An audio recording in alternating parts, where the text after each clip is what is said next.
Good evening and welcome to my channel. Tonight, we'll be continuing our story of The Woman in White by Wilkie Collins. The Second Epoch. The story continued by Marian Halcombe. 1. Blackwater Park, Hampshire.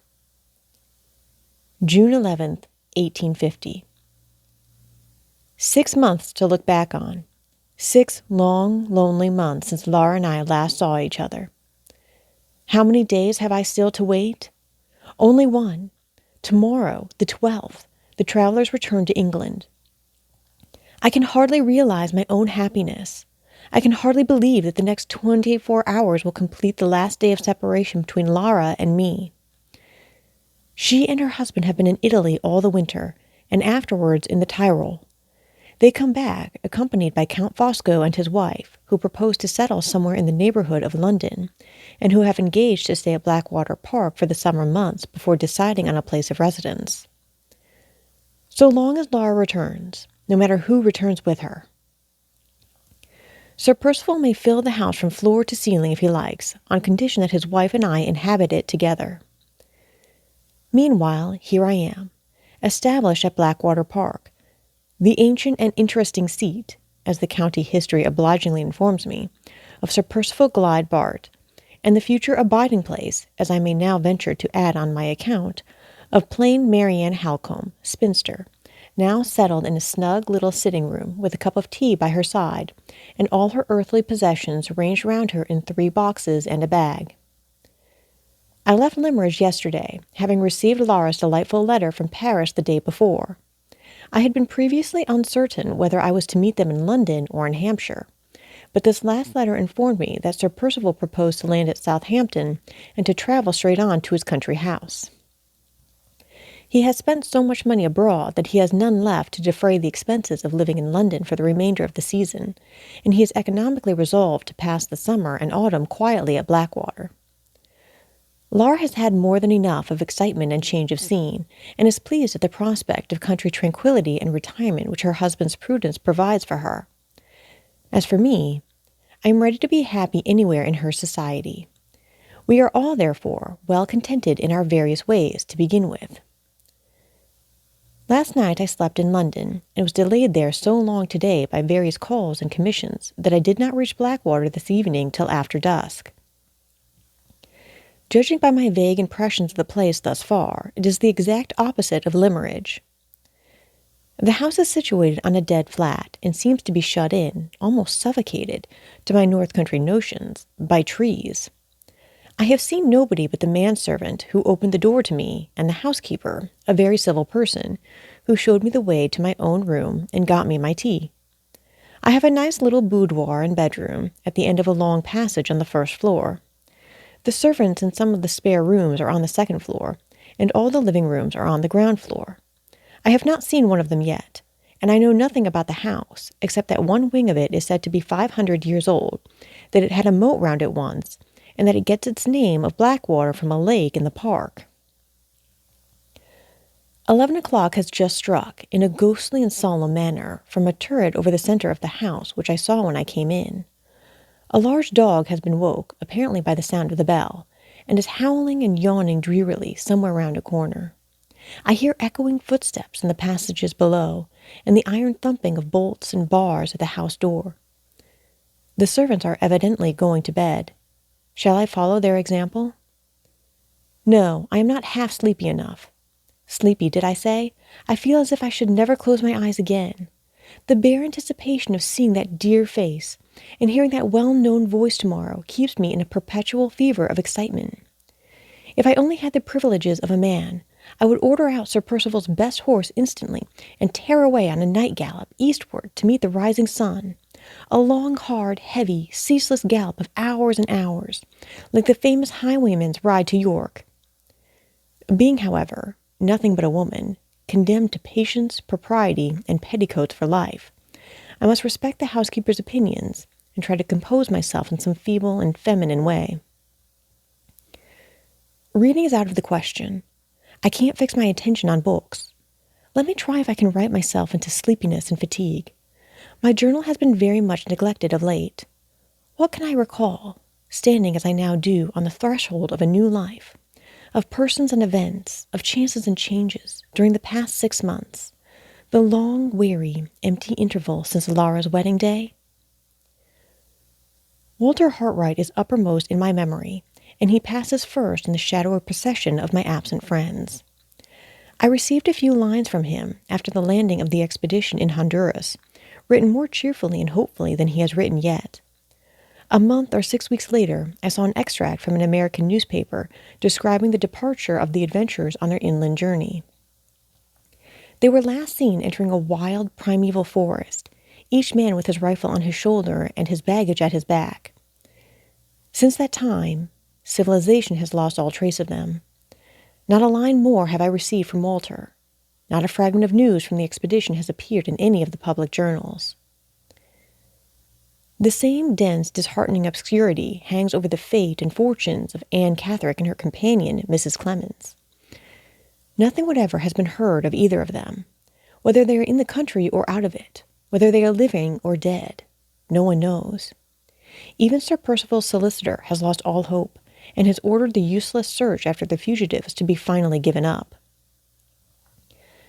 Our good old friend Mr. Gilmore has met with a sad check in his active professional career. Early in the spring we were alarmed by hearing that he had been found insensible at his desk, and that the seizure was pronounced to be an apoplectic fit.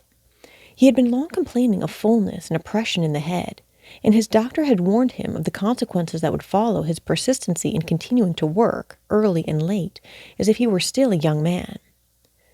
The result now is that he has been positively ordered to keep out of his office for a year to come, at least, and to seek repose of body and relief of mind by altogether changing his usual mode of life. The business is left, accordingly, to be carried on by his partner, and he is himself at this moment away in Germany, visiting some relations who are settled there in mercantile pursuits. Thus another true friend and trustworthy adviser is lost to us. Lost, I earnestly hope and trust, for a time only. Poor Mrs. Vesey traveled with me as far as London. It was impossible to abandon her to solitude at Limmeridge after Laura and I had both left the house, and we have arranged that she is to live with an unmarried younger sister of hers, who keeps a school at Clamfen. She is to come here this autumn to visit her pupil, I might almost say her adopted child. I saw the good old lady safe to her destination, and left her in the care of her relative, quietly happy at the prospect of seeing Laura again in a few months' time. As for Mr. Farley, I believe I am guilty of no injustice if I describe him as being unutterably relieved by having the house clear of us women. The idea of his missing his niece is simply preposterous. He used to let months pass in the old times without attempting to see her, and in my case and Mrs. Vesey's, I take leave to consider his telling us both that he was half heartbroken at our departure to be equivalent to a confession that he was secretly rejoiced to get rid of us. His last caprice has led him to keep 2 photographers incessantly employed in producing sun pictures of all the treasures and curiosities in his possession. One complete copy of the collection of the photographs is to be presented to the Mercantile Institution of Carlisle, mounted on the finest cardboard with ostentatious red-letter inscriptions underneath. Madonna and Child by Raphael, in the possession of Frederick Farley, Esquire. Copper coin of the period of Tiglath-Pileser, in the possession of Frederick Farley, Esquire. Unique Rembrandt etchings, known all over Europe as the smudge, from a printer's blot in the corner which exists in no other copy, valued at 300 guineas, in the possession of Frederick Farley, Esquire. Dozens of photographs of this sort, and all inscribed in this manner, were completed before I left Cumberland, and hundreds more remain to be done. With this new interest to occupy him, Mr. Farley will be a happy man for months and months to come, and the 2 unfortunate photographers will share the social martyrdom which he has hitherto inflicted on his valet alone. So much for the persons and events which hold the foremost place in my memory. What next of the one person who holds the foremost place in my heart? Laura has been present to my thoughts all the while I have been writing these lines. What can I recall of her during the past 6 months before I close my journal for the night? I have only her letters to guide me, and on the most important of all the questions which our correspondence can discuss, every one of those letters leaves me in the dark. Does he treat her kindly? Is she happier now than she was when I parted with her on the wedding day? All my letters have contained these two inquiries, put more or less directly, now in one form and now in another, and all on that point only have remained without reply, or have been answered as if my questions merely related to the state of her health. She informs me over and over again that she is perfectly well, that traveling agrees with her, that she is getting through the winter for the first time in her life without catching cold. But not a word can I find anywhere which tells me plainly that she is reconciled to her marriage, and that she can look back to the 22nd of December without any bitter feelings of repentance and regret. The name of her husband is only mentioned in her letters, as she might mention the name of a friend who was traveling with them, and who had undertaken to make all the arrangements for the journey. Sir Percival has settled that we leave on such a day. Sir Percival has decided that we travel by such a road. Sometimes she writes Percival only, but very seldom. In 9 cases out of 10, she gives him his title. I cannot find that his habits and opinions have changed and colored hers in any singular particular. The usual moral transformation which is insensibly wrought in a young, French, sensitive woman by her marriage seems never to have taken place in Lara.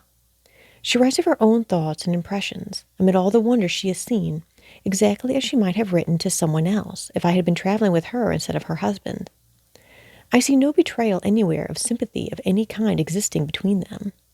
Even when she wanders from the subject of her travels and occupies herself with the prospects that await her in England, her speculations are busied with her future as my sister, and persistently neglect to notice her future as Sir Percival's wife. In all this, there is no undertone of complaint to warn me that she is absolutely unhappy in her married life.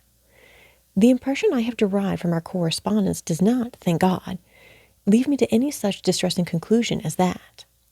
I only see a sad torpor, an unchangeable indifference when I turn my mind from her in the old character of a sister, and look at her through the medium of her letters in the new character of a wife. In other words, it is always Laura Farley who has been writing to me for the last 6 months, and never Lady Glyde. The strange silence which she maintains on the subject of her husband's character and conduct she preserves with almost equal resolution in the few references which her later letters contain to the name of her husband's bosom friend, Count Fosco. For some unexplained reason, the Count and his wife appear to have changed their plans abruptly at the end of last autumn, and to have gone to Vienna instead of going to Rome, at which latter place Sir Percival had expected to find them when he left England. They only quitted Vienna in the spring, and travelled as far as the Tyrol to meet the bride and bridegroom on their homeward journey. Laura writes readily enough about the meeting with Madame Fosco, and assures me that she has found her aunt so much changed for the better, so much quieter and so much more sensible as a wife than she was as a single woman, that I shall hardly know her again when I see her here. But on the subject of Count Fosco, who interests me infinitely more than his wife, Laura is provokingly circumspect and silent. She only says that he puzzles her, and that she will not tell me what her impressions of him is until I have seen him and formed my own opinion first. This, to my mind, looks ill for the Count. Laura has preserved, far more perfectly than most people do in later life, the child's subtle faculty of knowing a friend by instinct, and if I am right in assuming that her first impression of Count Fosco has not been favorable, I, for one, am in some danger of doubting and distrusting that illustrious foreigner before I have so much as set eyes on him. But patience, patience. This uncertainty, and many uncertainties more, cannot last much longer. Tomorrow will see all my doubts in a fair way of being cleared up sooner or later. 12 o'clock has struck, and I have just come back to close these pages after looking out at my open window. It is a still, sultry, moonless night. The stars are dull and few. The trees that shut out the view on all sides look dimly black and solid in the distance, like a great wall of rock. I hear the croaking of frogs, faint and far off, and the echoes of the great clock hum in the airless calm long after the strokes have ceased. I wonder how Blackwater Park will look in the daytime. I don't altogether like it by night. 12th. A day of investigations and discoveries. A more interesting day for many reasons than I had ventured to anticipate. I began my sightseeing, of course, with the house. The main body of the building is of the time of that highly overrated woman, Queen Elizabeth. On the ground floor there are two hugely long galleries, with low ceilings lying parallel with each other, and rendered additionally dark and dismal by hideous family portraits, every one of which I should like to burn. The rooms on the floor above the two galleries are kept in tolerable repair, but are very seldom used. The civil housekeeper who acted as my guide offered to show me over them, but considerately added that she feared I should find them rather out of order. My respect for the integrity of my own petticoats and stockings infinitely exceeds my respect for all the Elizabethan bedrooms in the kingdom, so I positively declined exploring the upper regions of dust and dirt at the risk of soiling my nice clean clothes. The housekeeper said, "I'm quite of your opinion, miss," and appeared to think me the most sensible woman she had met with for a long time past. So much, then, for the main building. Two wings are added at either end of it. The half-ruined wing on the left, as you approach the house, was once a place of residence standing by itself, and was built in the 14th century. One of Sir Percival's maternal ancestors, I don't remember and I don't care which, tacked on the main building, at right angles to it, in the aforesaid Queen Elizabeth's time. The housekeeper told me that the architecture of the old wing, both outside and inside, was considered remarkably fine by good judges. On further investigation, I discovered that good judges could only exercise their abilities on Sir Percival's piece of antiquity by previously dismissing from their minds all fear of damp, darkness, and rats. Under these circumstances, I unhesitatingly acknowledged myself to be no judge at all, and suggested that we should treat the old wing precisely as we had previously treated the Elizabethan bedrooms. Once more the housekeeper said, "I am quite of your opinion, miss," and once more she looked at me with undisguised admiration of my extraordinary common sense.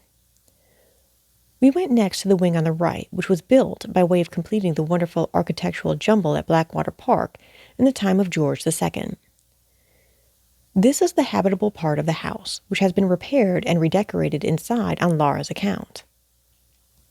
My 2 rooms, and all the good bedrooms besides, are on the first floor, and the basement contains a drawing room, a dining room, a morning room, a library, and a pretty little boudoir for Laura, all very nicely ornamented in the bright modern way, and all very elegantly furnished with the delightful modern luxuries. None of the rooms are anything like so large and airy as our rooms at Limmeridge, but they all look pleasant to live in. I was terribly afraid, from what I had heard of Blackwater Park, of fatiguing antique chairs and dismal stained glass, and musty, frowsy hangings, and all the barbarous lumber which people born without a sense of comfort accumulate about them, in defiance of the consideration due to the convenience of their friends. It is an inexpressible relief to find that the 19th century has invaded this strange future home of mine, and has swept the dirty good old times out of the way of our daily life. I dawdled away the morning, part of the time in the rooms downstairs, and part out of doors in the great square which is formed by the 3 sides of the house, and by the lofty iron railings and gates which protect it in front. A large circular fish pond with stone sides and an allegorical leaden monster in the middle occupies the center of the square. The pond itself is full of gold and silver fish, and is encircled by a broad belt of the softest turf I ever walked on. I loitered here on the shady side pleasantly enough till luncheon time, and after that took my broad straw hat and wandered out alone in the warm, lovely sunlight to explore the grounds. Daylight confirmed the impression which I had felt the night before of there being too many trees at Blackwater. The house is stifled by them. They are, for the most part, young and planted far too thickly. I suspect there must have been a ruinous cutting down of timber all over the estate before Sir Percival's time, and an angry anxiety on the part of the next possessor to fill up all the gaps as thickly and rapidly as possible. After looking about me in front of the house, I observed a flower garden on my left hand, and walked towards it to see what I could discover in that direction. On a nearer view, the garden proved to be small and poor and ill-kept. I left it behind me, opened a little gate in a ring fence, and found myself in a plantation of fir trees. A pretty winding path, artificially made, led me on among the trees, and my north country experience soon informed me that I was approaching sandy, heathy ground.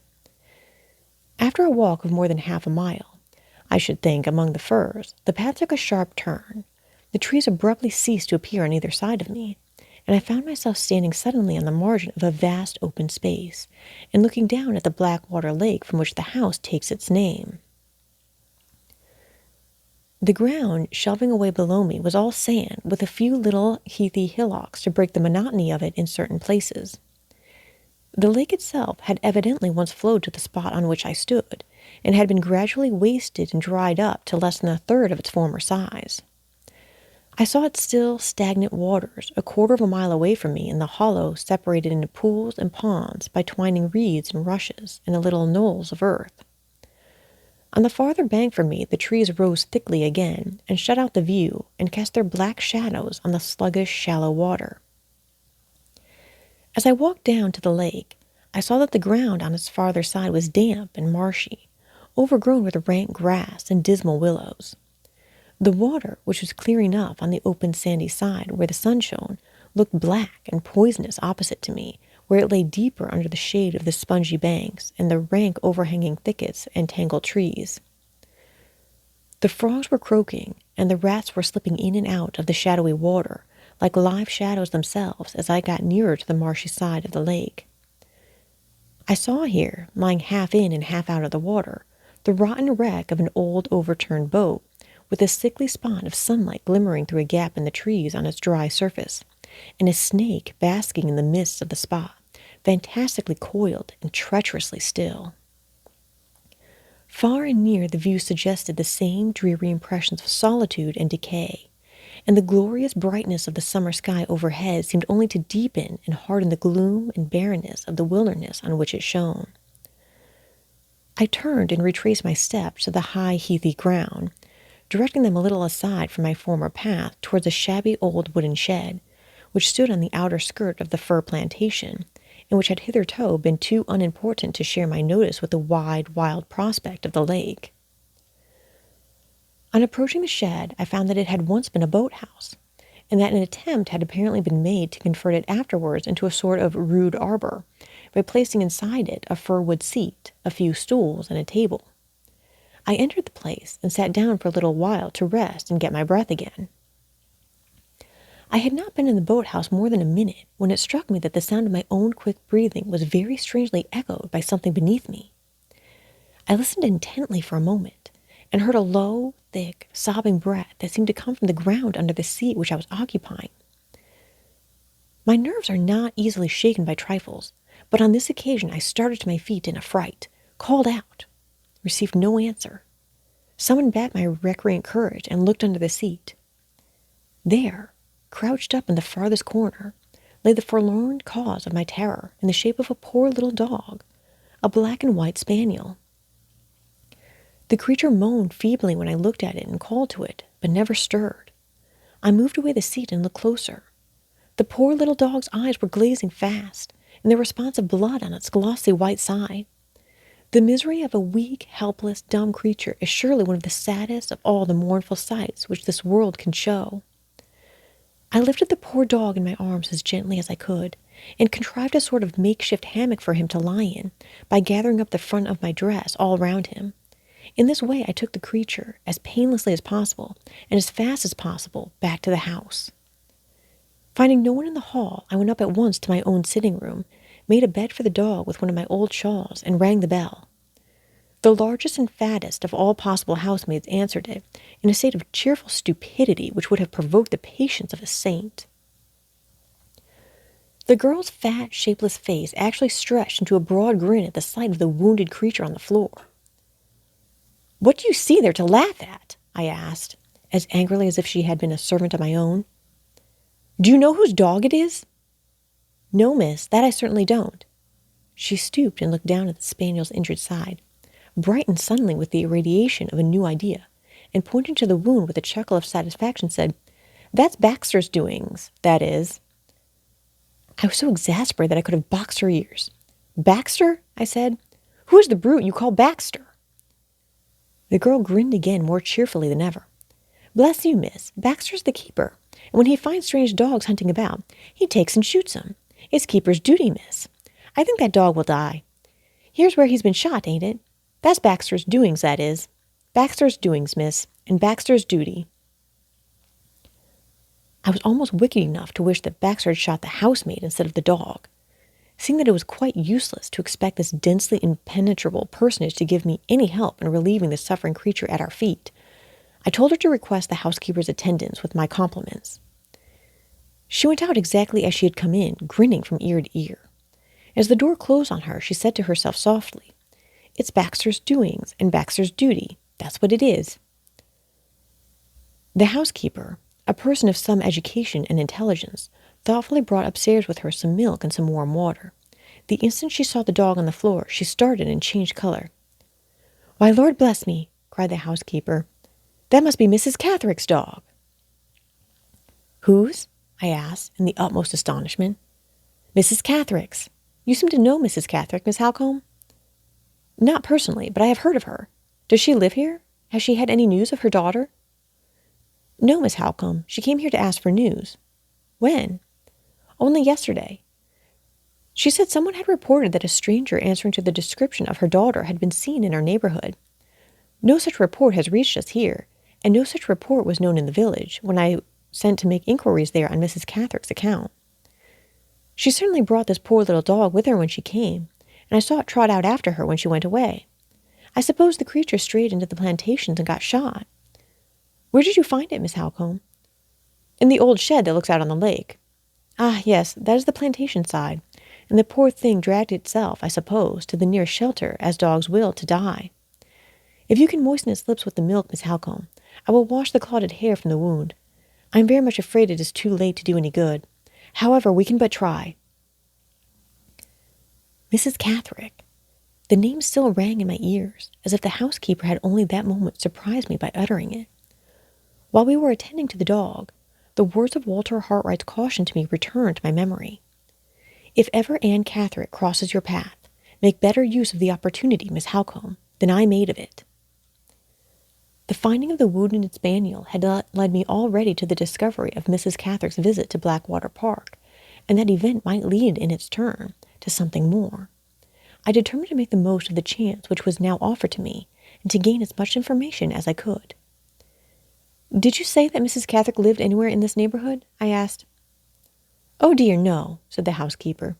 "She lives in Wilmingham, quite at the other end of the county, 25 miles off at least." "I suppose you have known Mrs. Catherick for some years?" "On the contrary, Miss Halcombe, I never saw her before she came here yesterday. I had heard of her, of course, because I had heard of Sir Percival's kindness in putting her daughter under medical care. Mrs. Catherick is rather a strange person in her manners, but extremely respectable looking.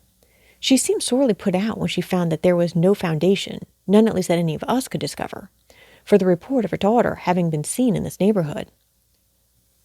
"I am rather interested about Mrs. Catherick," I went on, continuing the conversation as long as possible. "I wish I had arrived here soon enough to see her yesterday. Did she stay for any length of time?" "Yes," said the housekeeper.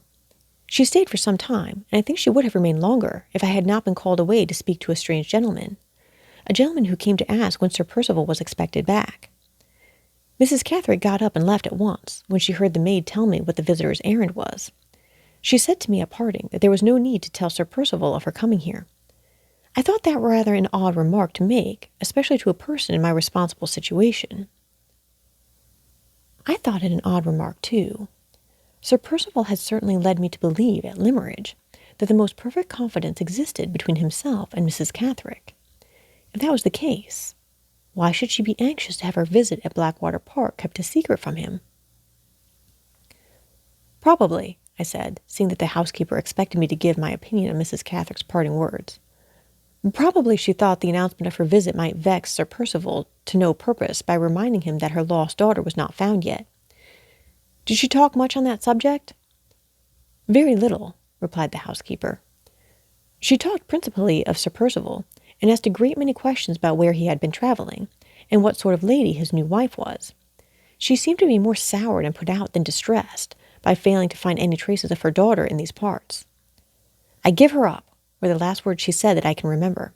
'I give her up, ma'am, for lost.' And from that she passed at once to her questions about Lady Glyde, wanting to know if she was a handsome, amiable lady, comely and healthy and young.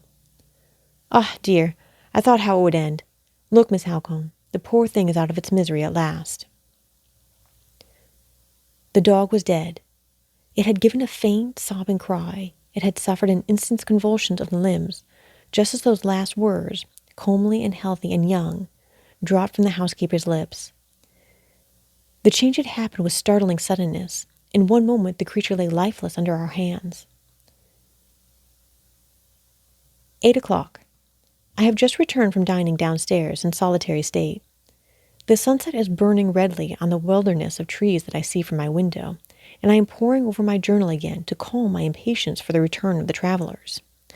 They ought to have arrived, by my calculations, before this. How still and lonely the house is in the drowsy evening quiet. Oh me, how many minutes more before I hear the carriage wheels and run downstairs to find myself in Laura's arms. The poor little dog. I wish my first day at Blackwater Park had not been associated with death, though it is only the death of a stray animal. Welmingham. I see, on looking back through these private pages of mine, that Welmingham is the name of the place where Mrs. Catherick lives. Her note is still in my possession, the note in answer to that letter about her unhappy daughter which Sir Percival obliged me to write. One of these days, when I can find a safe opportunity, I will take the note with me by way of introduction and try what I can make of Mrs. Catherick at a personal interview. I don't understand her wishing to conceal her visit to this place from Sir Percival's knowledge, and I don't feel half so sure, as the housekeeper seems to do, that her daughter Anne is not in the neighborhood after all. What would Walter Hartright have said in this emergency? Poor dear Hartright, I'm beginning to feel the want of his honest advice and his willing help already. Surely I heard something. Was it a bustle of footsteps below stairs? Yes, I hear the horse's feet. I hear the rolling wheels.